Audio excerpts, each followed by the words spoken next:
ടാൻസാനിയയുടെ വന്യമായ ചതുപ്പ് നിലങ്ങളെ ഭരിച്ചിരുന്നത് മുഫാസ എന്ന സിംഹമായിരുന്നു. അന്ന് അവിടെയുള്ള മൃഗങ്ങളെല്ലാം ഒത്തുകൂടിയത് അവരുടെ പുതിയ യുവരാജാവിനെ കാണാനായിരുന്നു. കാട്ടുമൂപ്പനായ കുരങ്ങൻ യുവരാജാവിനെ പ്രജകൾക്കായി കാഴ്ചവെച്ചു. അവന്റെ പേരായിരുന്നു സിംബ. മുഫാസ തന്റെ മകനായ സിംബയ്ക്ക് തന്റെ രാജ്യാതിർത്തികളും എങ്ങനെ ഒരു നല്ല രാജാവാകണമെന്നും പറഞ്ഞുകൊടുത്തു. രാജ്യാതിർത്തിക്കപ്പുറം അപകടം പിടിച്ചതാണെന്നും ഒരിക്കലും അങ്ങോട്ടേക്ക് പോകരുതെന്നും സിംബയ്ക്ക് പറഞ്ഞുകൊടുത്തു. പക്ഷേ ഇതൊന്നും ഇഷ്ടപ്പെടാത്ത ഒരാൾ അവിടെ ഉണ്ടായിരുന്നു. സ്കാർ, മുഫാസയുടെ അനിയൻ. സ്കാറിനെ എങ്ങനെയെങ്കിലും രാജ്യം പിടിച്ചടക്കണമെന്നായിരുന്നു ആഗ്രഹം. സിംബയെ പുതിയ യുവരാജാവായി വാഴിച്ചത് അവന് ഒട്ടും ഇഷ്ടപ്പെട്ടില്ല. ഒരിക്കൽ സിംബയെ സ്കാർ പറഞ്ഞു പറ്റിച്ച് അപകടം പിടിച്ച ആനകളുടെ ശ്മശാനത്തേക്ക് പറഞ്ഞുവിടുന്നു. സിംബയും അവന്റെ കൂട്ടുകാരി നലയും അങ്ങോട്ടേക്ക് പോകുന്നു. അവിടെ വെച്ച് ഒരു കൂട്ടം കഴുതപ്പുലികൾ അവരെ ആക്രമിക്കുന്നു. അവരുടെ പക്കൽ നിന്നും കഷ്ടിച്ച് അവർ രക്ഷപ്പെട്ടു. പക്ഷേ വീണ്ടും പിടിക്കപ്പെടുന്നു. മരണം ഉറപ്പാക്കിയ അവർക്കിടയിലേക്ക് മുഫാസ വരുന്നു. അവൻ കഴുതപ്പുലികളെ ആക്രമിച്ച് മുഫാസയെയും നലയെയും രക്ഷിക്കുന്നു.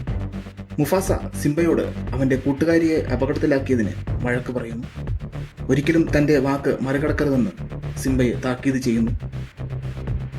സ്കാർ കഴുതപ്പുലികളുടെ നേതാവിനെ കാണുന്നു.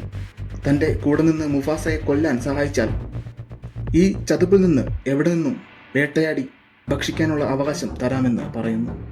സ്കാർ സിംബയെ ഒരു മലയിടുക്കിലേക്ക് കൊണ്ടുപോകുന്നു. കഴുതപ്പുലികൾ ഒരു കൂട്ടം കാട്ടുപോത്തുകളെ അങ്ങോട്ടേക്ക് ഓടിച്ചുവിടുന്നു. അതിനിടയ്ക്ക് സിംബ പെട്ടുപോകുന്നു. സിംബ അപകടത്തിൽപ്പെട്ടുവെന്ന് സ്കാർ മുഫാസയെ അറിയിക്കുന്നു.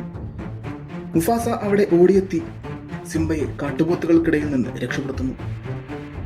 മലഞ്ചെരുവിലൂടെ തിരികെ കയറുവന്ന മുഫാസയെ സ്കാർ ആക്രമിച്ച് താഴെയിടുന്നു. താഴേക്ക് വീണ മുഫാസ മരിച്ചു പോകുന്നു.